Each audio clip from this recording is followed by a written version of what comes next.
teman-teman semua. Selamat pagi Riverside. Shalom. Ni hao ma. Hao. Apa kabar semua? Yang di belakang apa kabar? Baik. Oke. Kalau tanya apa kabar pasti luar biasa, biasa di luar. Judul daripada firman Tuhan pagi hari ini adalah percakapan tepi sumur. Saya mau ganti dengan tepi sungai karena kita Riverside tetapi tidak cocok dengan konteksnya. Karena ayat yang saya ambil berasal dari Injil Yohanes 4 ayat 5 sampai 26 dan saya akan minta saudara saya Catur untuk tolong membacakannya karena ayatnya mic-nya Catur. Karena ayatnya lumayan banyak 21 ayat. Saya pakai sistem hemat energi. Ya, jadi Catur tolong bacakan. Thank you Catur.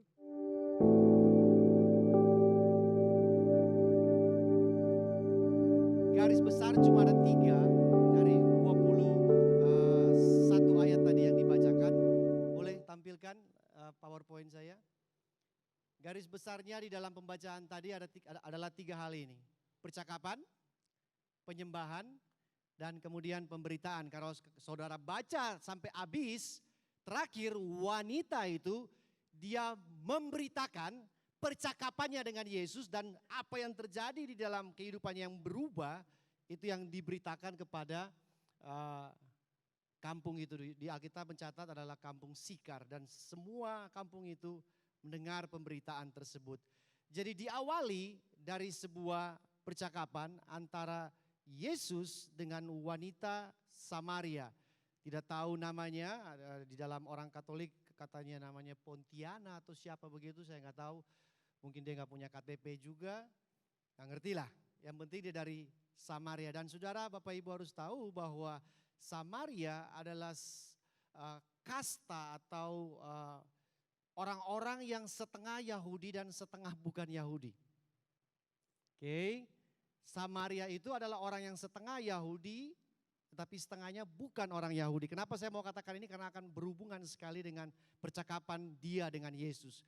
Jadi Samaria ini berasal dari percampuran kawin campur antara orang Yahudi, orang Israel dengan bangsa lain. Nah, dimulai dari percakapan dan Yesus mulai dengan kata yang tadi dibacakan adalah berilah aku minum. Tahukah Bapak Ibu bahwa kalau Tuhan ucapin sesuatu, kalimat tersebut bukan untuk dirinya tetapi untuk si pendengar. Setuju? Setuju? Tuhan ucapin sesuatu itu bukan untuk dirinya karena kalimat yang keluar dari ucapan Yesus berilah aku minum ini bukan untuk kepentingan Yesus mau minum tetapi untuk si wanita itu karena tadi kita sudah dengar ujung-ujungnya yang minta minum siapa? Wanita Samaria, benar?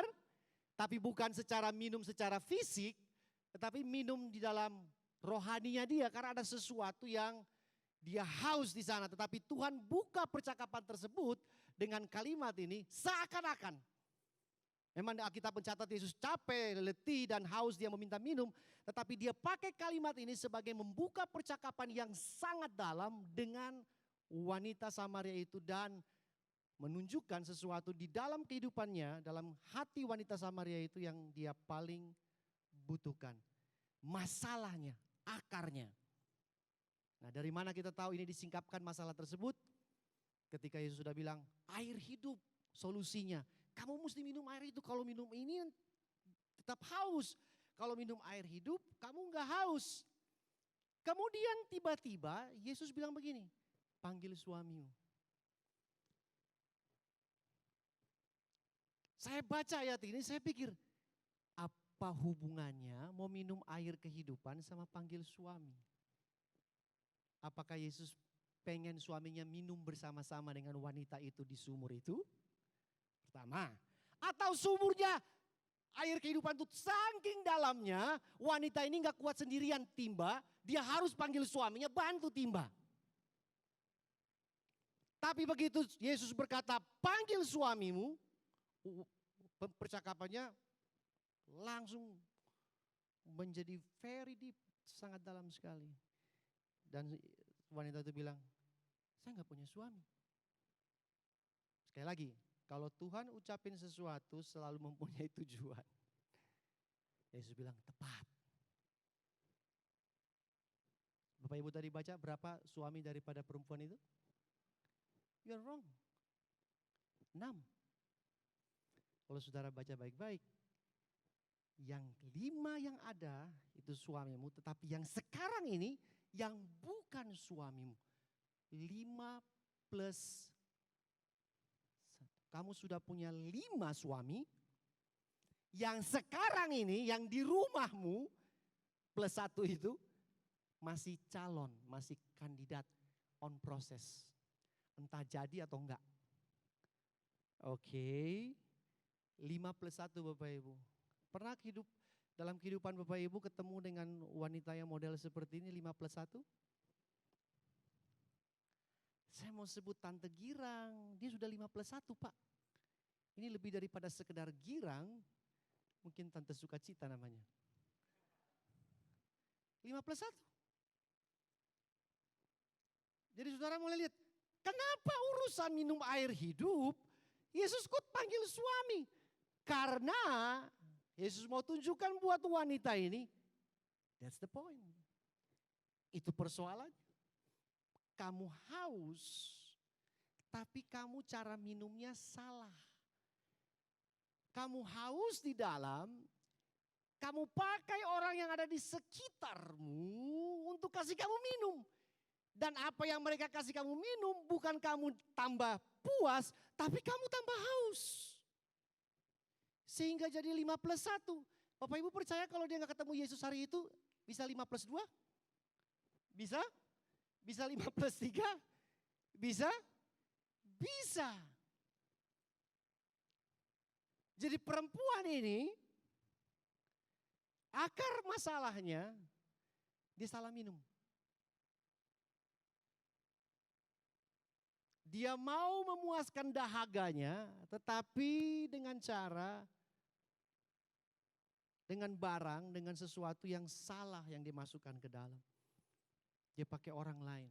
Saya sebut istilahnya adalah dehidrasi rohani. Saudara pernah nonton iklan Aqua bukan?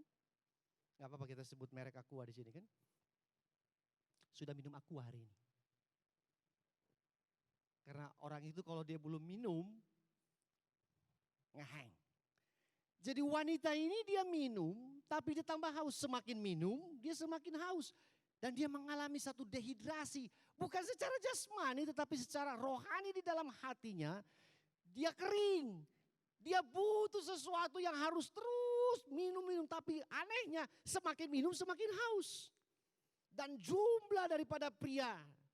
Dan mungkin dalam pikiran saudara, saudara pikir wanita ini amoral. Isunya bukan di seks.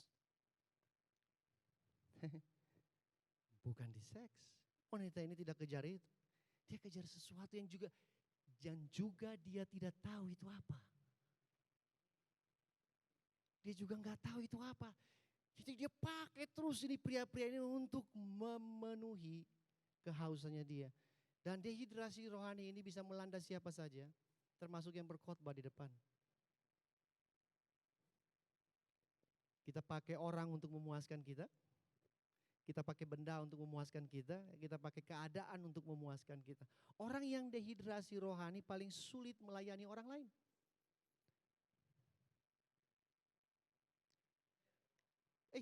Kalau saudara haus, saudara lagi butuh, gimana saudara bisa kasih? Orang lapar itu paling cepat konflik sama orang lain. Orang kenyang sulit konflik. Klik. Betul? Kalau lapar tuh cepat sekali tensi naik. Kalau lagi haus, lagi kosong cepat sekali tensi karena dia lagi butuh. Dan dia juga bingung dia butuh apa.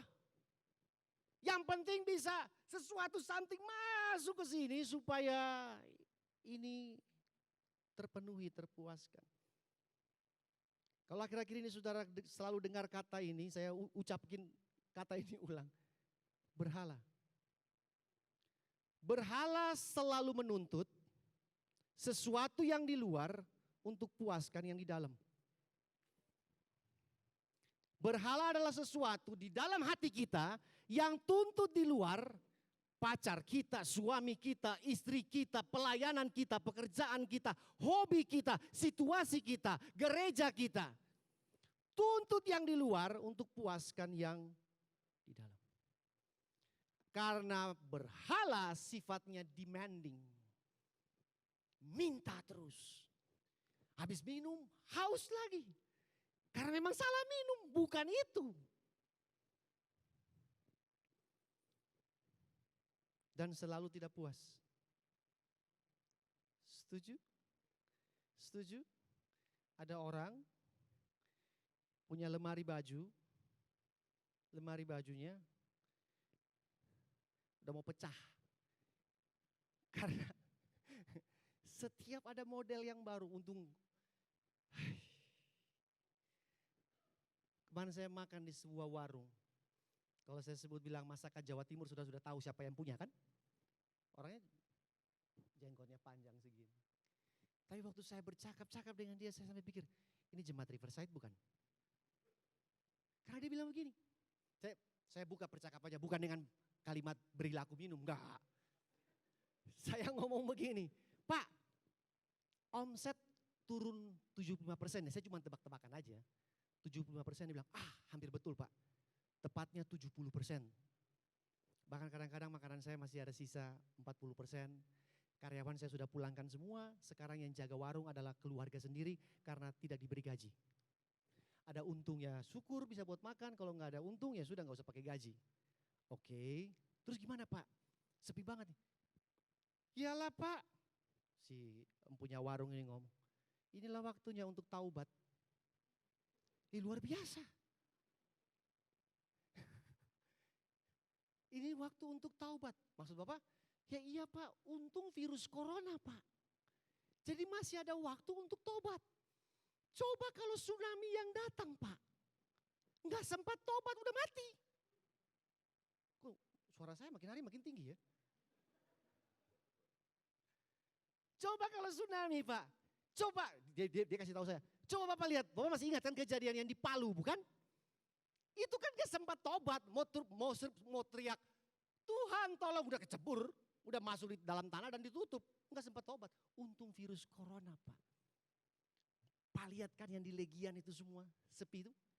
Pak tahu itu bisnis apa yang terjadi di seputar itu bukan? Syukur Pak mereka pulang semua. Ada waktu buat mereka untuk berpikir dan bertobat. Wah aku udah dalam hati, ini orang karismatik juga ini ternyata. Karismatik dia. Dia tahu apa kebutuhannya. Ya, Yohanes 7 ayat 38 sampai 39. Coba kita lihat Yohanes 7 ayat 38 39. Perempuan ini dia tuntut dari luar, kasih minum yang di dalam. Yohanes 7 ayat 38, Yesus bilang begini. Barang siapa percaya, katakan percaya, kepadaku seperti yang dikatakan oleh kitab suci, dari dalam, ya bukan dari luar Pak, dari dalam akan mengalir aliran air hidup. Ayat 39, yang dimaksud oleh Yesus ialah roh air besar, yaitu roh Tuhan, yang akan diterima oleh kita semua, sebab roh itu belum datang karena Yesus belum dimuliakan, Roh Kudus. Jadi Yesus kasih tahu buat kita bahwa minumnya perempuan ini salah. Dia tuntut dari luar untuk kasih minum ke dalam. Yesus bilang enggak. Caranya gampang, very easy. Believe me, percaya aku, maka akibatnya dari dalam hatimu aliran air itu keluar. Kamu bukan minum dari luar ke dalam, kamu minum dari dalam. Dengan percaya saja. Karena ayatnya enggak terlalu banyak neko-neko kan. Percaya saja kamu minum. Airnya itu datang dari dalam. Jadi airnya sangat dekat. Ini bukan kayak iklan yang sumber air sudekat. Bukan, ini sumber air sangat dekat. Karena ada di dalam. Perempuan tadi minumnya dari mana?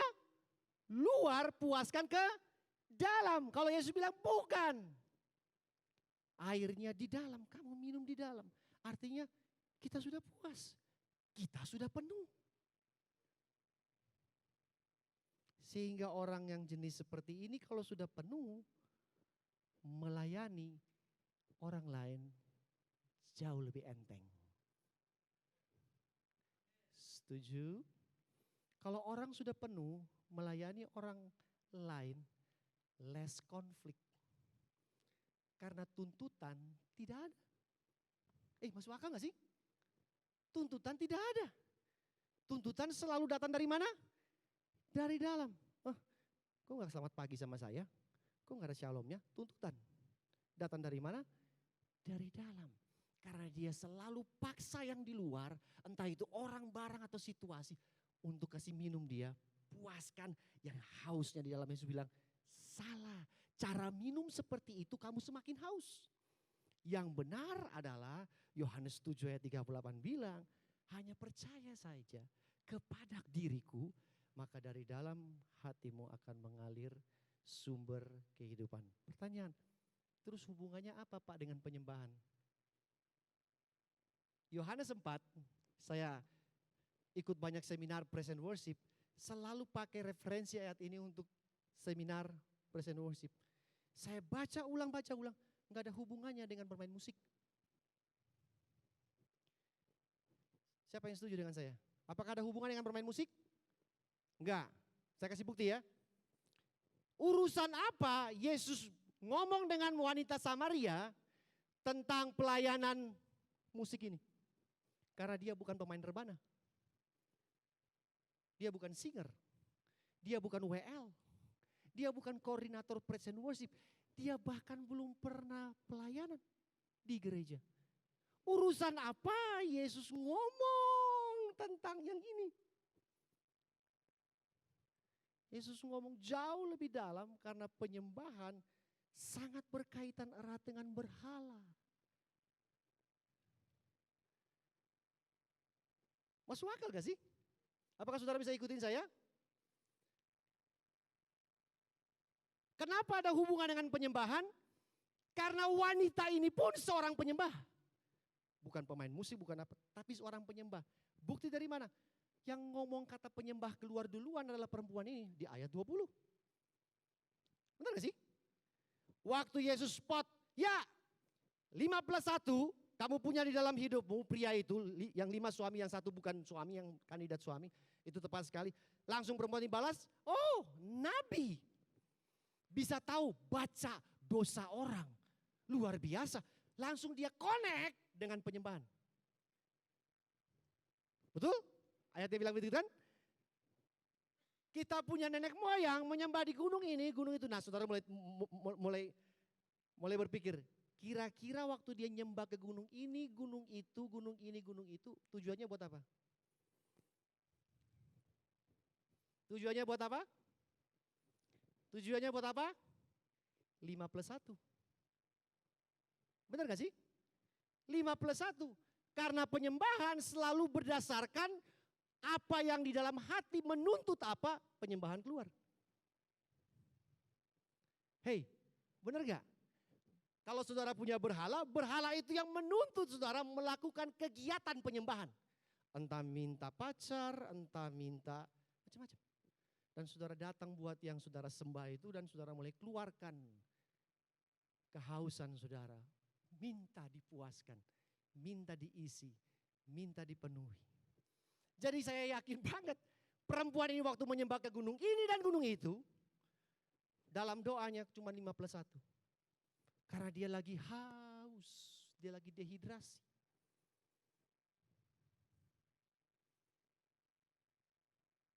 Makanya Yesus kasih tahu buat perempuan itu, bukan urusan sama musik.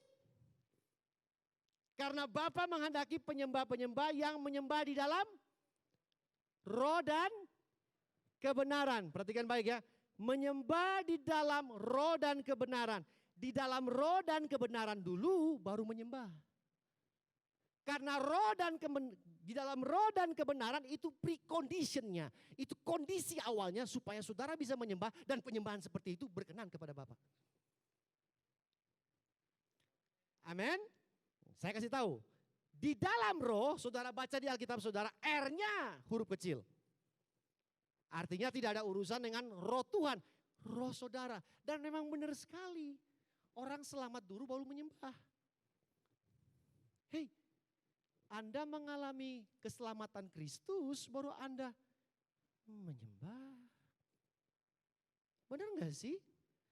Karena ayat itu bilang begini, kamu gak bisa menyembah Tuhan yang adalah roh dengan sesuatu yang bukan roh.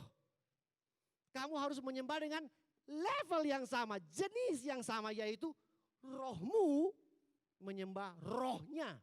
Tapi rohmu ini kalau mau hidup, mau bangun, mau seperti sedia kala, kamu harus percaya kepadaku, artinya lahir baru, rohmu hidup, kamu bisa menyembah. Nah kalau dia percaya lahir baru, dia kena. Yohanes 7 ayat 38. Dari dalam hatimu mengalir aliran air hidup. Artinya orang ini waktu datang menyembah, dia sudah penuh dulu. Dia sudah puas dulu. Apakah terlalu berat buat Bapak Ibu? Saya ulang pelan-pelan ya. Perempuan ini menyembah, datang dengan kosong, tuntut dari luar untuk isi. Yesus bilang enggak. Penyembahan yang berkenan, yang benar buat Bapa di surga adalah penuh dulu. Karena Kristus sudah mati, kita percaya kepada Yesus pengorbanannya. Yohanes 7 ayat 38, akibatnya adalah apa? Mengalir air kehidupan. Kita penuh dari dalam, kita datang menyembah dari kepenuhan, bukan menyembah dari kekosongan. Kenapa di dalam penyembahan orang selalu minta-minta?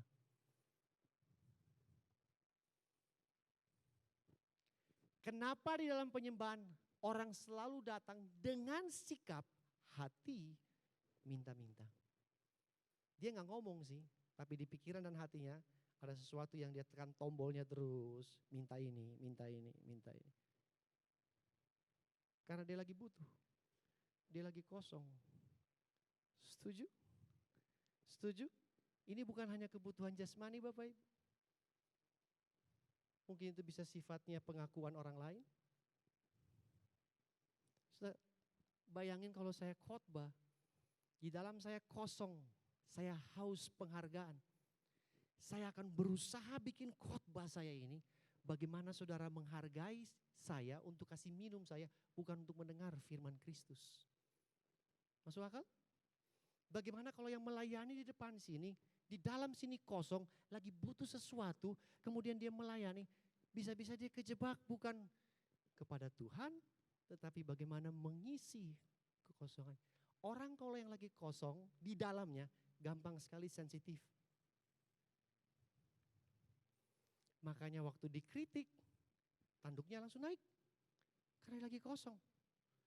Waktu lagi kritik dia marah, kenapa? Bukan itu yang aku mau, aku butuh pujian Pak. Karena aku lagi haus pujian. Apakah ini masuk akal buat saudara? Kenapa lagunya enggak enak? Kenapa presiden worship hari ini lagunya tidak mengangkat, tidak naik? Saya juga bingung mau naik kemana nih. Karena kita datang dari kosong. Penyembahan tidak bisa menyembuhkan dehidrasi rohani saudara. Percaya Yesus bisa. Karena percaya mendahului penyembahan. Betul? Percaya dulu, baru menyembah. Anda bisa memuji orang tidak perlu percaya, tapi Anda tidak bisa menyembah sesuatu tanpa percaya terlebih dahulu. Perempuan ini punya keyakinan, punya kepercayaan. Kepercayaan dan keyakinan dia adalah orang lain mesti puaskan aku. That's it. Yang di luar mesti puaskan aku. Itu kepercayaan. Selalu dimulai dari sebuah kepercayaan. Penyembahan tidak bisa menyembuhkan dehidrasi rohani saudara. Berhala itu seperti seakan-akan dia mau mengisi sebuah yang kosong di hati kita. Benar gak sih? Ada yang kosong tapi kita gak tahu. Harus isi pakai apa? Pokoknya kalau isi ini salah aja Pak. Sesaat rasanya puas tetapi kemudian kosong lagi. Kita pakai hobi, kita kasih masuk. Enggak klop. Habis hobinya dilakukan, puas sebentar, habis itu kosong lagi. Berhala itu mau mencoba mengisi kekosongan yang sebenarnya hanya Tuhan yang bisa isi. Blaise Pascal katanya, dia membuat quote bilang, di dalam hati manusia itu dari sononya Tuhan sudah ciptakan ada satu ruang yang kosong yang hanya Tuhan bisa isi. Nah ruang kosong inilah kita seringkali salah isi. Kalau kita salah isi dengan sesuatu yang bukan Tuhan, maka keluarlah sebutan berhala. Penyembahan bukan mengambil sesuatu dari luar ke dalam, tetapi penyembahan adalah luapan dari dalam ke keluar. Hey, yang present worship bisa dibayangkan bagaimana kalau Anda punya present worship di sini, bukan minta dari luar ke dalam, tetapi adalah luapan dari dalam keluar. Pekerjaan WL jauh lebih enteng. Setuju? Setuju? Saudara bisa bayangkan kalau kita datang ke tempat ini, karena kita sudah penuh, bukan kita lagi kosong, kita sudah penuh. Karena percaya Yesus mengalir air kehidupan kita sudah penuh. Kita datang menyembah dari kepenuhan, bukan dari kekosongan. Ini tebak-tebakan aja. Saya suka mengamati yang melayani di depan ini ekspresinya. Dari ekspresi saya bisa tahu di dalam kosong atau penuh. Saudara pernah lihat orang lapar dan orang kenyang ekspresinya gimana? Halo? Kalau orang lapar ekspresinya gimana? Tidak ada orang lapar gini. Gila namanya.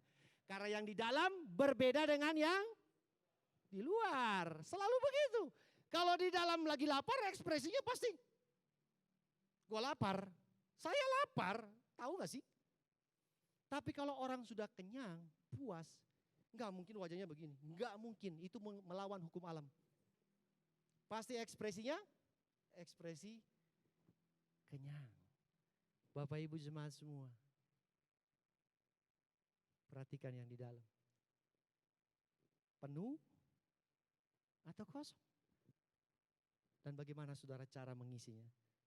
Mengisi dengan benar atau mengisi dengan salah.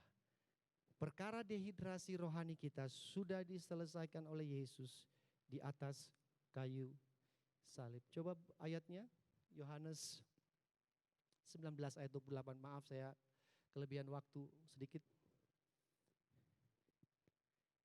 Luar biasa Yesus itu.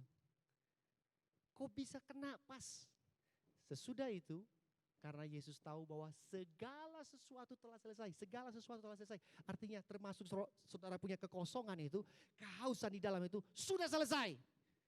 Terus dia bilang begini, supaya genap yang tertulis dalam kitab suci, aku haus. Saudara pernah nonton film itu bukan? Yesus disalibkan, perkataan yang ketiga atau keempat, aku haus. Ingat, Tuhan kalau ucapin sesuatu selalu punya tujuan. Dan penderitaan Tuhan di atas kayu salib semuanya punya tujuan. Amin. Kalau dia bilang aku haus, dia mewakili semua yang ada di dalam ruangan ini. Kehausan kita sudah selesai.